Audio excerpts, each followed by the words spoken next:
আজ থেকে ১৫০০ বছর আগে প্রিয় নবী মুহাম্মদুর রাসূলুল্লাহ সাল্লাল্লাহু আলাইহি ওয়াসাল্লাম বলেন, যে ব্যক্তি আল্লাহর জন্য হজ করবে, হজে যাওয়ার পরে কোনো পাপাচারে লিপ্ত হবে না, কোনো গুনাহ করবে না, আল্লাহ পাক তার জীবনের সব গুনাহকে ধুয়ে মুছে পরিষ্কার করে দিবে।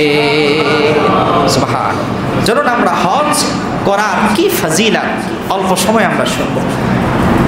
রাসূলুল্লাহ সাল্লাল্লাহু আলাইহি ওয়াসাল্লাম বলেছেন, আল্লাহর যে বান্দা আল্লাহর জন্য একনিষ্ঠতার নিয়ত নিয়ে ইখলাসের সাথে হজ করবে, আল্লাহ পাক তার জীবনের সব গুনাহগুলোকে মাফ করে দিবে। সুবহানাল্লাহ। হজ যে করবে তার জীবনের সব গুনাহ কি মাফ। সুনান তিরমিজি 811 নম্বর হাদিস। আন আবি হুরায়রা রাদিয়াল্লাহু তাআলা আনহু قال قال رسول الله صلى الله عليه وسلم من حج فلم يرفث ولم يفسق غفر له ما تقدم من ذنبه। আজ থেকে ১৫০০ বছর আগে প্রিয় নবী মুহাম্মদুর রাসূলুল্লাহ সাল্লাল্লাহু আলাইহি ওয়াসাল্লাম বলেন, যে ব্যক্তি আল্লাহর জন্য হজ করবে, হজে যাওয়ার পরে কোনো পাপাচারে লিপ্ত হবে না, কোনো গুনাহ করবে না, আল্লাহ পাক তার জীবনের সব গুনাহকে ধুয়ে মুছে পরিষ্কার করে দিবে। সুবহানাল্লাহ। সহিহ বুখারী 1521 নম্বর হাদিস। যে ব্যক্তি হজ করার জন্য রওনা হবে, মক্কাতুল মুকাররমায় গিয়ে কোনো পাপাচার করবে না, কোনো গুনাহ করবে না, আল্লাহ পাক তাকে বাড়িতে এমন ভাবে ফিরাবেন যেন তার মা তাকে আজকেই জন্ম দিয়েছে। সুবহানাল্লাহ।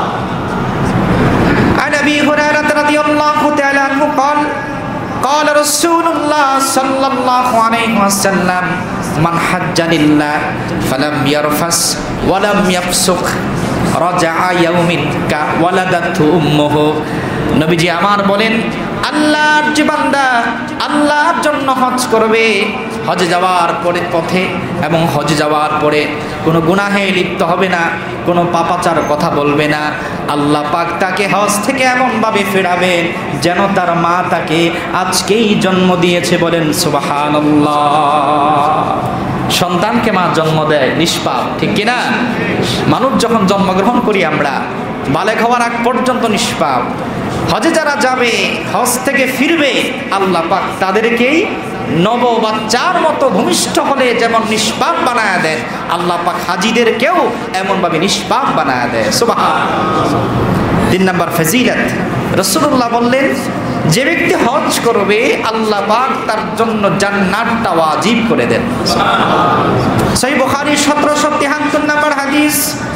عن أبي هريرة رضي الله تعالى عنه قال قال رسول الله صلى الله عليه وسلم العمرة إلى العمرة كفارة لما بينهما والحج المبرور ليس له جزاء إلا الجنة। বলেন সুবহানাল্লাহ। নবীজি আমার বলেন, যে ব্যক্তি একটা উমরা করবে, পরবর্তীতে উমরা করার মাঝখানে যত গুনাহ করবে আল্লাহ পাক তার সব গুনাহকে মাফ করবেন। বলেন সুবহানাল্লাহ। আর যে ব্যক্তি উমরা করার পরে হজ করবে, রাসূলুল্লাহ বলেন, আল্লাহ পাক তার জান্নাতটা তার জন্য ওয়াজিব করে দেন। সুবহানাল্লাহ। এজন্য আমরা দেখি যারা হজ করতে আসে, হজ থেকে ফিরে তাদের চেহারার দিকে তাকালেই দেখা যায়, যেমন একটা একেবারে নিষ্পাপ বাচ্চাটার চেহারার দিক তাকালে যেমন মনে হয়, একজন হাজির চেহারার দিকে তাকালে এমনটা মনে হয়, ঠিক কিনা বলে? যারা হজ করতে যাচ্ছেন আল্লাহ পাক আমাদেরকে কবুল করুন। আমিন। 4 নম্বর ফজিলত, হাজিদের দোয়া আল্লাহ পাক কবুল করেন। সুবহানাল্লাহ। যারা মক্কাতুল মুকাররমায় যাচ্ছেন, হাজিরা আল্লাহর কাছে যা চাইবে, আল্লাহর ঘর কাবায় দাঁড়ায়া, আরাফার ময়দানে দাঁড়ায়া, আল্লাহ পাক তাদের সব দোয়াকে কবুল করবেন। সুবহানাল্লাহ। নবীজি অন্য হাদিসে বলেছেন, কোন হাজি যদি অন্য ব্যক্তির জন্য দোয়া করে, আল্লাহ পাক তার দোয়াও কবুল করেন। বলেন সুবহানাল্লাহ। এজন্য আমরা আমাদের এলাকা থেকে যারা হজে যাবে, আমরা তাদের কাছে দোয়া চাইবো ইনশাআল্লাহ, আল্লাহ পাক কবুল করুন। আমিন। যারা হজে যাচ্ছে তাদের সাথে মুসাফা করে কি চাইবেন? যে আমার জন্য খেজুর নিয়ে এসো, নাকি আমার জন্য জমজমের পানি নিয়ে আইসো, আমার জন্য নামাজের মুসল্লা নিয়ে আইসো। আমরা এগুলো বলি, ঠিক কিনা বলে? নামাজের মুসল্লা বাংলাদেশের বাইতুল মুকাররমে পাওয়া যায়, ঠিক কিনা বলে? আপনি বিভিন্ন বাজারে পাওয়া যাবে। তাসবিহ এটা আমাদের মসজিদের সামনেও পাওয়া যায়, ঠিক কিনা বলেন? কিন্তু পাওয়া যায় না একটা, সেটা হলো দোয়া, ঠিক কিনা বলে? যেটা দরকার সেটা না চাই, এটা তাসবিহ নিয়ে আসেন, এটা নামাজের মুসল্লা নিয়ে আসেন, এটা বলতে হবে না হাজিরা যারা যায় আপনজনদের জন্য নিয়ে আসে, ঠিক কিনা বলে? কিন্তু আমরা যারা হজে যাচ্ছি এরকম নিয়ম যেন না হয় যে হজে যাচ্ছি কিছু টাকা বাড়ায় নাই, বিবির জন্য একটু স্বর্ণ নিয়ে আসবো, এই চিন্তা করে হজে যাওয়ার সুযোগ নাই।